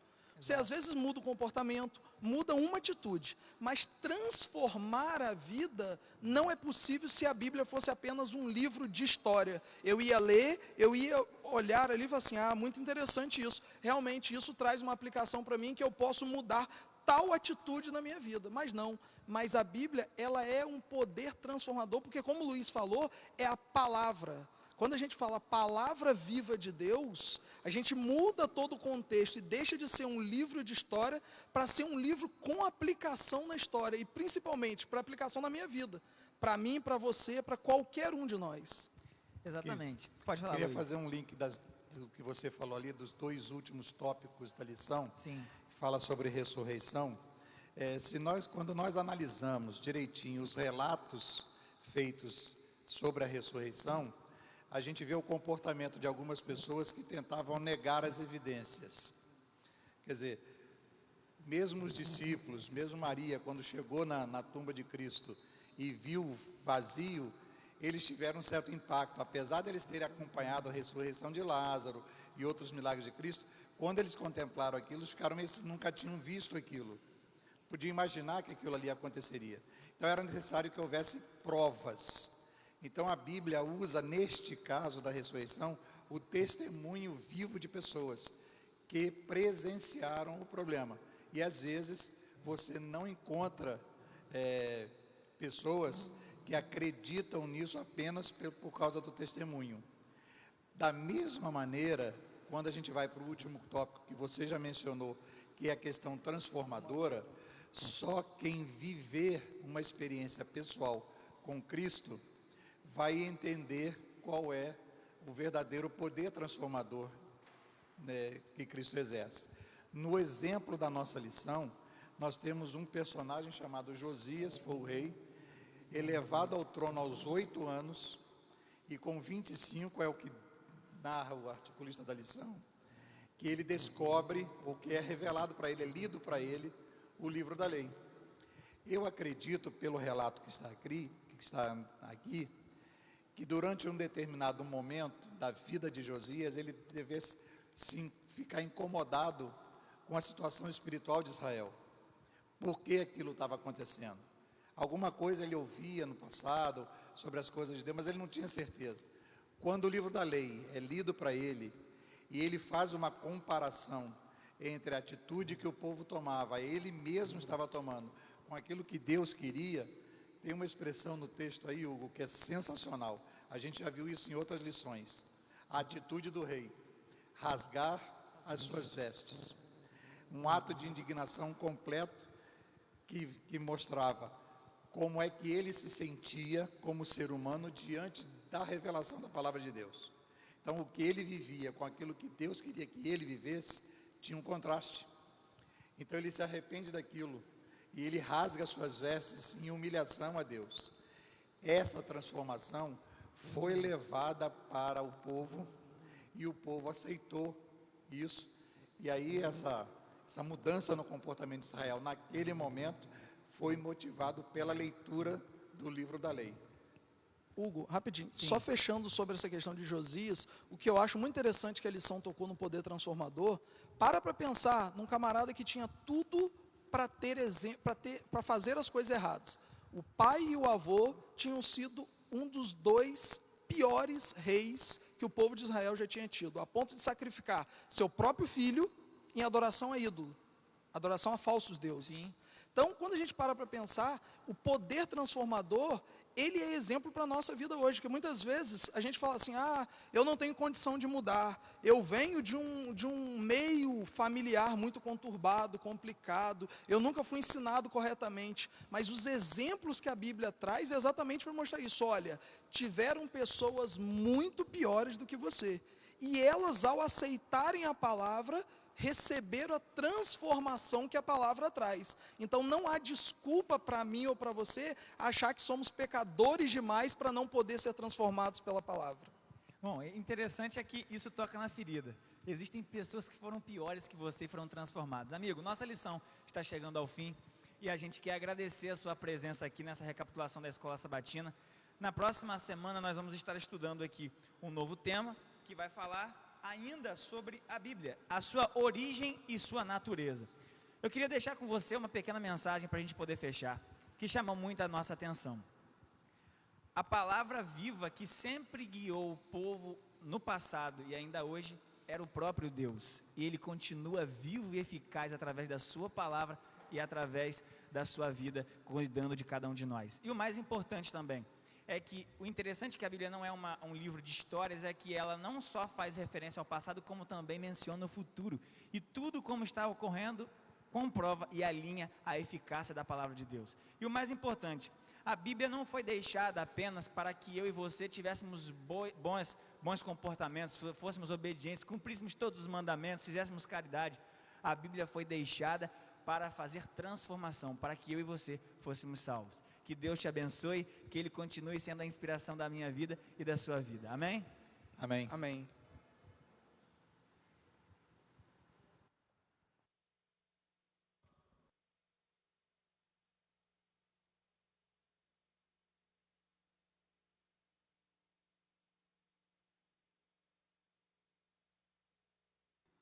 Olá, queridos, estamos chegando ao final do nosso culto de adoração. Para nós foi uma alegria muito grande poder contar com a sua presença aqui pela nossa live. Estivemos aqui matando a saudade de amigos que estão até em Portugal. Um abraço a todos vocês.